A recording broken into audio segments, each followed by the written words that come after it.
Nice. You're welcome. Ay, salamat po.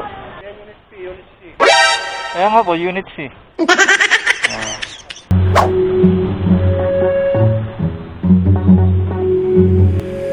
Good afternoon, Chief.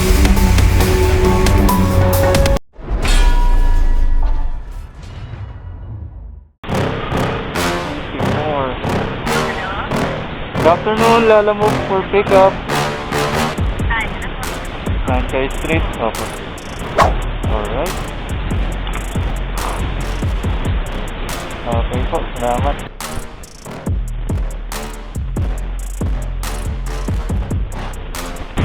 Ay, salamat po, okay na po. Thank you po.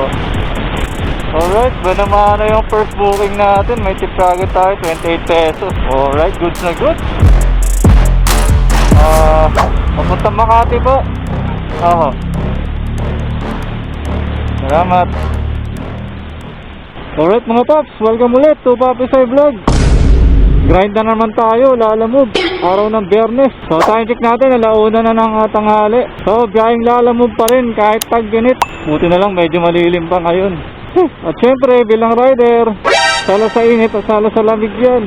Mulan umaraw, basta kumita lang. Well, grabing baba pa rin ang bigayan ngayon nila lalamove. Dapat di na inaalis yung surcharges eh. Wala na ba, grind pa rin tayo. Kaya natin kitain yung above minimum.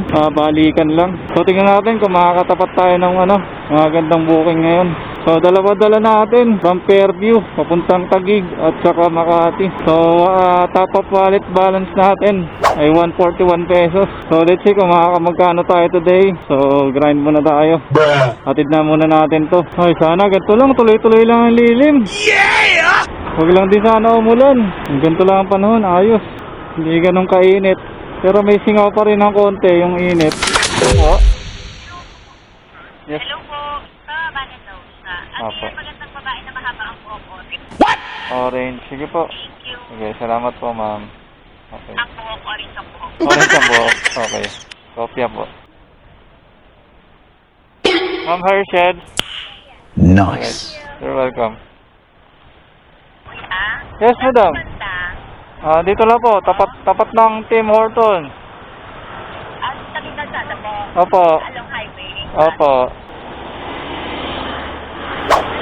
Opo, Ma'am Ria. Tama ba? Basta lang ng babae. Doon na po. Sige. Thank you po. Sige po. Alright, pick up na ating pangatlong booking. Sarag na tayo. Going Makati. Tara, let's go. Makulimlim na dito. BGC. Delikado pa pumagsak yung ulan. Baka maulan din sa Makati ah. Halo ko na. Oh, Ferrari. Wow. Oh, nice car.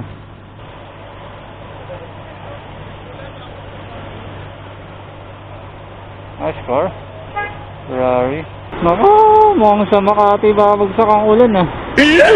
Huwag naman sana Makati punta natin eh. Halo ko na, makalimlim sa Makati. Kaya makalis na agad na Makati. Mag-drop natin tong dalawang booking natin. Naramdaman ko na, naambon na. Halo ko na. Yan na, naambon na. Hindi na siya ambon, naulan na. Kailangan na bang ilabas ng mahiwagang kapote at phone cover. Malakas na talaga siya Yun, 6018. Good afternoon, lalamove delivery. Opo, Go Gym, dito na po. Okay, ito po. Opo, thank you. Sulan na natin 6018. Yun Darlene no? Ito, baka mabasa lalamove deliver. Opo, fire station dito sa baba. Mga motor. Dali tignan ko. Nasa 91.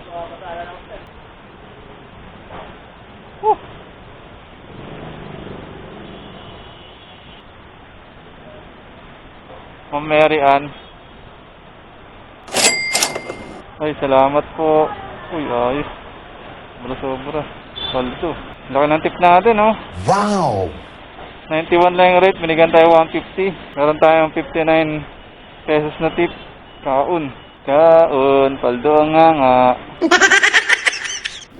Chris from. Thank you.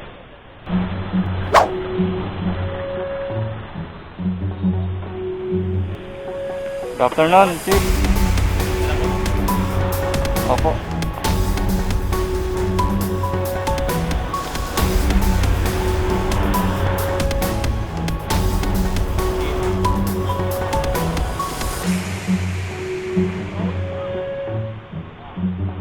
Alright. Salamat po. Thank you. Pancake House. EDSA East.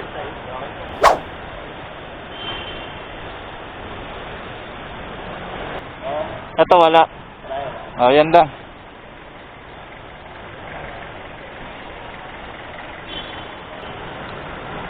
Yun. Thank you. Okay. May tip tayo ng 2 pesos. Paldo ang nga oh. Alright. Karga na ulit tayo. Alright, let's go. Drop muna natin tong bandang Socorro. May Cubao tapos diretso tayong Diliman. Alright, let's get it on.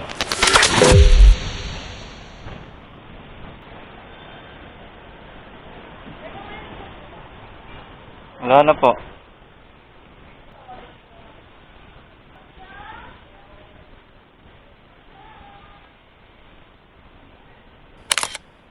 Farmer's Garden. Kayo po. Tindahan ng halaman kayo. Ano po?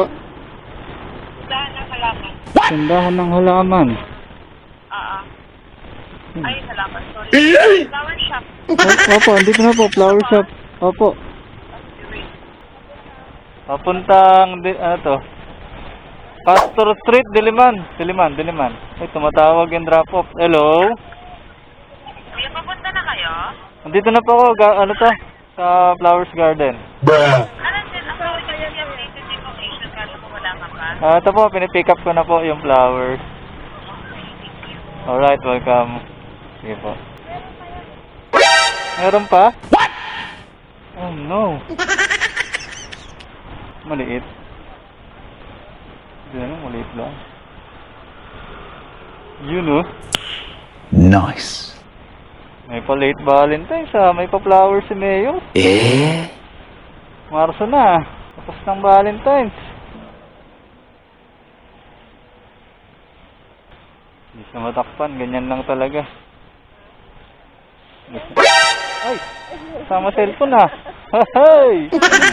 Alright! Pa-flower si Mayor ah. Okay na po, larga na.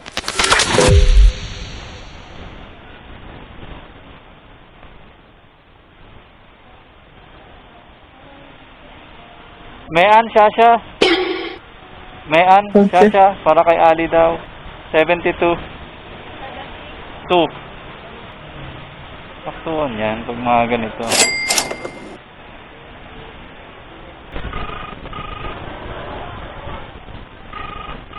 Hello, kuya? Opo, Lala Move Deliver.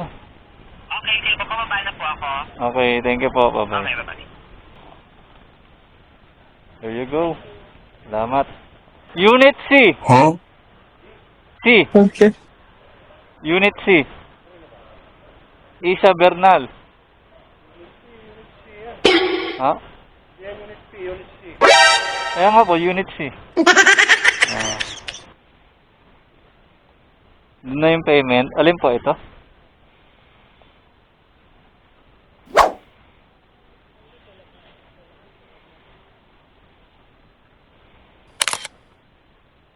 Okay na po. Thank you. Magandang gabi, Lala Move po, deliver.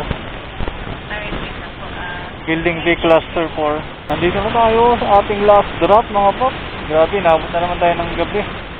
Sobrang traffic, isang booking na lang pabalik natin galing Diliman. Grabe pa naman dinaanan natin, Quezon Ave, sobrang traffic na. Tapos Mindanao Avenue, tapos Quirino Highway pa ng Novaliches. Time-check natin, 6:28 na ng gabi. So ito na yung magiging last drop natin, nakilang hours tayo. Alauna tayo lumabas. Alas 2, alas 3, alas 4, alas 5, alas 6. So kalimot kalating oras tayo ng biyahe. Ito po. Salamat. Alright, close na natin ang ating last draft na booking. So, magkano kaya ang natira sa ating top up wallet? So, ayan, 107 na lang ang natira. Umalis tayo kanina, 141 yan. So, nakapitong booking tayo. Ang isa niyan is True Wallet. Kaya, hindi naubos yung ating top up wallet. Alright. So, gross income natin. Bilang tayo. 1, 2, 3, 4, 5. 856. So, kapagis tayo ng 100. Alright, so pauwi na tayo mga paps. Malapit lang naman na tayo. Andito lang tayo sa Ligaya. Malapit na to sa Fairview. Kaya yun na yung naging last drop natin. So we're about to go home. Gabi na naman. Tapos na naman ang isang araw ng pagbiyahe natin. Kailan mo. So kahit medyo mababa yung fare ngayon, napagtsatagaan pa rin. Mahalaga, kumikita pa rin naman. So nga lang, nakakaiyak talaga yung fare. Sobrang baba. Nakakabawi na lang sa mga tips ng mga customer kahit pa paano. So kahit pa paano naman, above minimum pa rin tayo. Wow! Sa 5 oras at kalahati na pagbiyahe natin, 750 pa rin tayo. Tangka pa nun, di ba? Wala kang amo. Hawak mo pa yung oras mo. Wala pa nagmamaando sa'yo. Nag-enjoy ka pa sa pagmamaneho. Well, kahit na freelance rider tayo, hawak natin yung oras natin, wala tayong amo. So nakadepende pa rin sa atin yung magiging income natin. Depende sa sipag natin. Depende rin kung ilang oras tayong babiyahe. Kung magtsatsaga pa tayo ng mga hanggang kahit 8 oras na lang, possible pa magkakaroon pa tayo ng 1K na malinis na income. Eto sa 5 oras lang at kalahati, pwede na eh. Kumbaga nagbalikan lang tayo. Papunta, 4 na booking. Pabalik, 3. Ang isa pa doon is True Wallet. So balik kasi ang magiging income lang natin doon is yung mga puro cash na booking. Yung sa mga credit, wala naman ang bilang yun dahil magtatapal lang yun sa top of wallet natin para hindi maubos. Ilalamove lang mapupunta yun. Kakakaltas niya ng 20%. So ayun, enjoyin lang natin ang paghahanap buhay, no? Bilang isang lalamove rider. So ayun, magagas tayo. Talagang 100 lang. From full tank, nabawasan tayo ng 1 bar. So tansya ko dito, 100 lang to. So maraming salamat po sa mga nanood at tumapos ng video na to. At sa may mga katanungan, mag-comment down below lang kayo dyan. Kung may mga concern kayo, at nasagutin natin yan. At sa mga curious pala dyan, kung ilang oras pwedeng kitain yung 1,500 sa isang araw, at kung ilang booking ang kailangan, so panoorin mo lang tong next video natin. Alright, so enjoy watching.